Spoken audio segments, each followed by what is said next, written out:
Alright, what is going on, guys? Spiteful is back again, coming at you with the gameplay of these characters. Now, we're going to go over these characters, we're going to go over the fillers, and we're going to go over pretty much everything that we really need to. Let's just get into the gameplay first, start it first and foremost. Now, this, in my opinion, should you summon? Yeah, you should summon. The fillers are actually really good, and then on top of all that, we're going to start with this Edgelord. I think that's what everyone's calling him, right? Edgelord version? Why is it muted? There we go. Finally. I'm not gonna lie, even just like the first like 3 seconds look pretty sick. Oh, damn!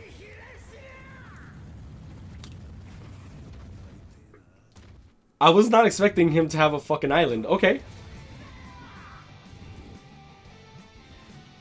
Fully charged. Alright, so it's not full screen, but it has some really good range on it. Oh, that's kind of cool.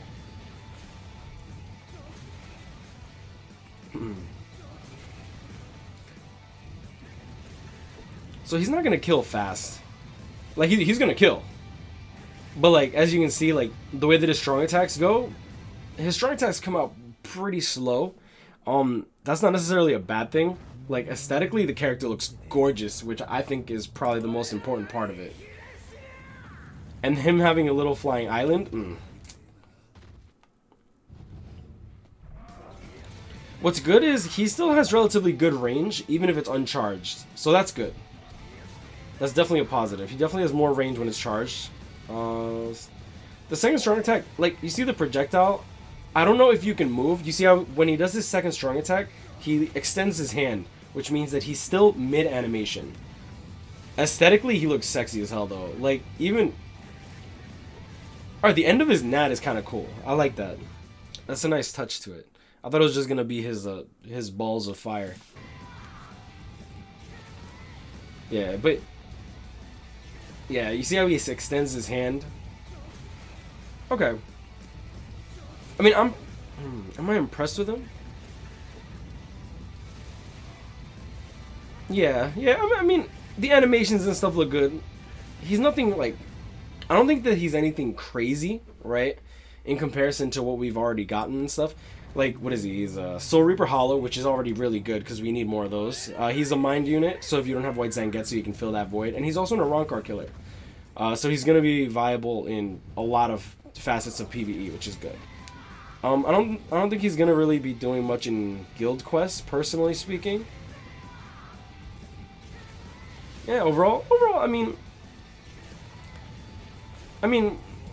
the thing is, Caleb's always really good with animations, so I'm not like, oh my god, you know what I'm saying? But overall, it's pretty good, and I like his Nad. His Nad looks pretty sick. Let's move on to Byakuya. Byakuya, in my opinion, seems like he's going to be best in Banner.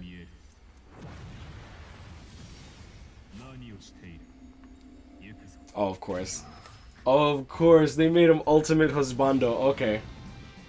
Damn, yo, Cowboy, eat your heart out.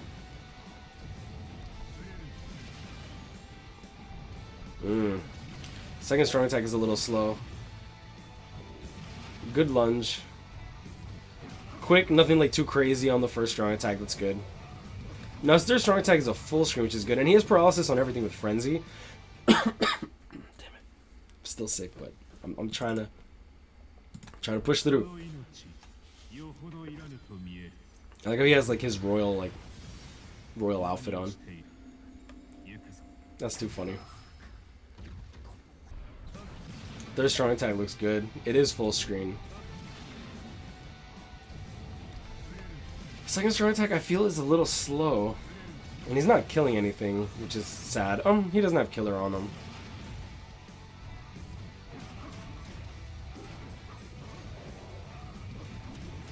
him. Standard Nav. So he looks like he's just going to be a standard good character. Nothing too crazy on him. Paralysis on all of his attacks. And then on top of that, his special, he does have Debilitator. And he does have Frenzy. 770 Spiritual Pressure, if I remember correctly. I think he's going to be best in Banner, only because what I hear they did to Gin's second strong attack. Wait. Oh, hold up. Byakuya has a 160 mag on his... Wait, Byakuya has a 160 mag on his second strong attack, doesn't he?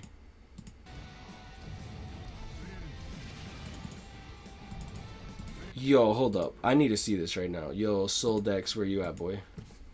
Soldex. Soldex, yo, what's up, boy? March for mid-month. I'm going to quickly go through this. I don't like your music, so I love you, though. I don't like the music he picks. It's a personal opinion. Magnification, 160%. Okay. Never mind. I changed my mind. That second strong attack is beefy as fuck. Okay.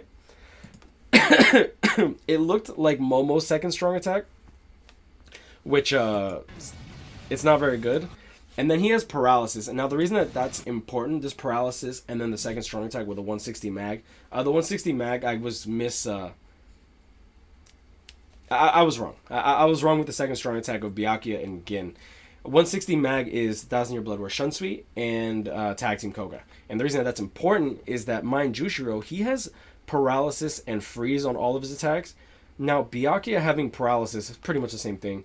With Debilitator means that you can actually paralyze them with your NAD, your first or third strong attack, even your special. And if that's not enough, assuming your special didn't kill them, you can just go up to them with the second strong attack while they're paralyzed and just like quick nuke the boss. Now, keep in mind that when you're paralyzed, the enemies will, well, when they're paralyzed, the enemies won't be pushed back. And in co-op, this Byakuya is going to kill a lot of stuff along with Shunsui, assuming you don't have Shunsui. Now that I think about it, he has a lot of similarities with Shunsui aside from their soul trait. Damn, would I... Out of principle, I want to give it a Shunsui, but Byakuya might be better than Shunsui. Holy shit. Nah, it's Shunsui's Bay though. Shunsui's Bay. We're gonna move on. I don't want to get into this discussion. I'm gonna get so much hate. Now, Gin, I'm gonna tell you straight up, I might be a little biased. I love Gin personally. Spirit Society Gin was probably like my favorite pull of all of last year. So let's just get into it. I hear that he's like Bell, which is funny.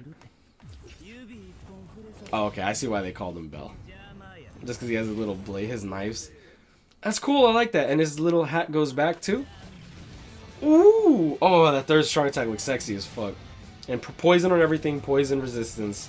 And then on top of that, he does have Frenzy, strong attack recharge, flash step times 2. Okay, the first strong attack's nice.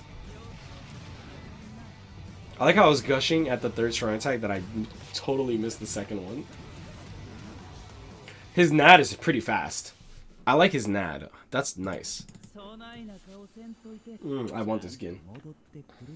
Notice how his hood retracts at the end of the special animation. Does it? Or was I wrong? Oh, I might be wrong. I think I'm just reading too much into things. Alright, third strong attack. Second strong attack separates into 3. It's very narrow, which is a blessing and a curse.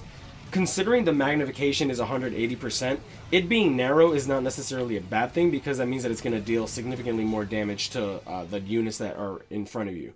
Now, if you take into account, like, some people might want it to be more widespread, but quickly going into this, the problem with it being too widespread, you see the range on each projectile is massive compared to Quincy Ichigo. I'd have to personally test it to really give good judgment on it. But if it's this massive, and each one of these has a hit, if the hitbox is that big, like getting an enemy hit right here, like during this area, might actually be incredibly good. I'm interested in how this fares. And damn, that sprite looks sexy as fuck. I can't, dude. He looking like a snack, straight up. Damn, trying not to cough. I'm sorry, guys. I'm still sick. To be fair, shout out to all you guys who left me kind words, man. I really do appreciate it. I have been sick. I'm feeling much better. No fever, no more body aches. I'm pretty much good right now. It's just my throat. I'm hoping that it passes. I do have Sharky, my girlfriend, that most people know as Sharky, actually coming down next Sunday. So I'm trying to like heal as much as possible, which is why I haven't been streaming. But overall, this banner is really good. Now we're gonna go into the banner and we're gonna go into the fillers, etc., etc., etc. So, let's just go into the fillers. The fillers are great. We do have last year's White Day characters, just like Valentine's Day. We had the Valentine's Day characters last month. So we do have Tsukishima, Kisuke, and Stark. And we do have Shunsui and Yukio. Yukio, in my opinion, is pretty mediocre. A lot of people, some people seem to like him. I don't, personally speaking. Now, Shunsui, on the other hand, is a very divisive character because he's a NAD-based unit. He is a... I don't know if he has DR on his links, but I know that he can auto. He does have poise. He is an Arankar killer. He doesn't have flurry. He has a high bruiser, excuse me. And he's overall just a very, very good... he's just a very, very good value unit. I wouldn't really call him good or crazy good or great or anything like that. He's just good, you know, like just standard unit, nothing too crazy. But Tag Team Ichigo being in the lineup, in my opinion, is very, very good, especially for those people that don't have a Vortex unit for Guild Quest.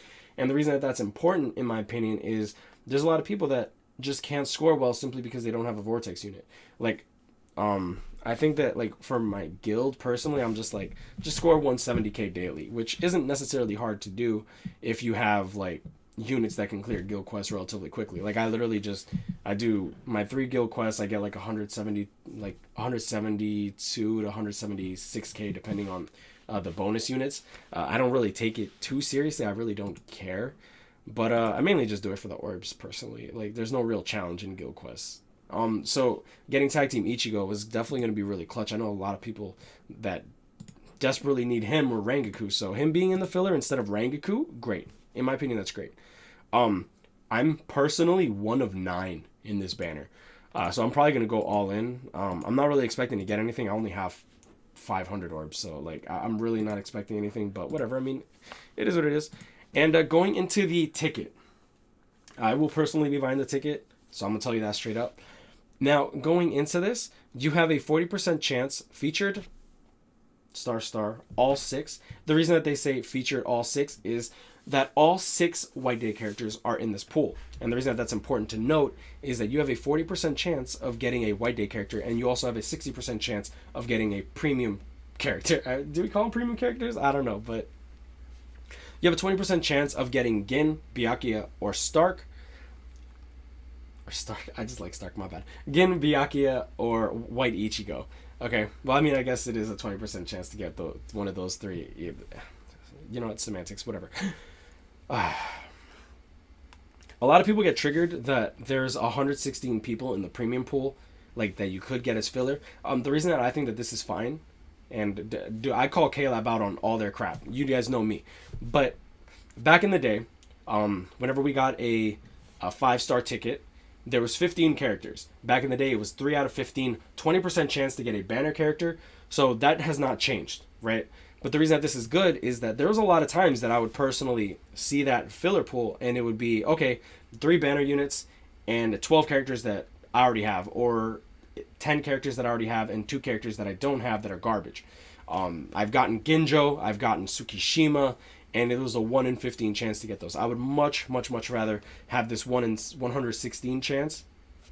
I mean, I would much rather get 1 in 116 than 1 in 15 of garbage. You know, because you're already getting cucked. I mean, being real with you guys, that's straight up. You're already getting cucked. 60% chance to not get a White Day character, in my opinion, for $25 is kind of a lot. Then again, it's not really a lot if you consider they're $80 for 2 multis. A good deal. Like, how people find that as a good deal is beyond me, considering their rates are 3 to 6%. Now, going into this, the reason that this is good is if you get a OG character and you're like a newer player, if you get an OG character, say you get like OG Tech Yamamoto, at the very least you're getting 50 orbs from the 5-star, 75 orbs from the 6-star, and then another 75 orbs from the Resurrection. So you're getting 150. You're getting 200 orbs back as compensation, which 200 orbs, $25, not bad. Now I'm about to die, so I'm gonna get going.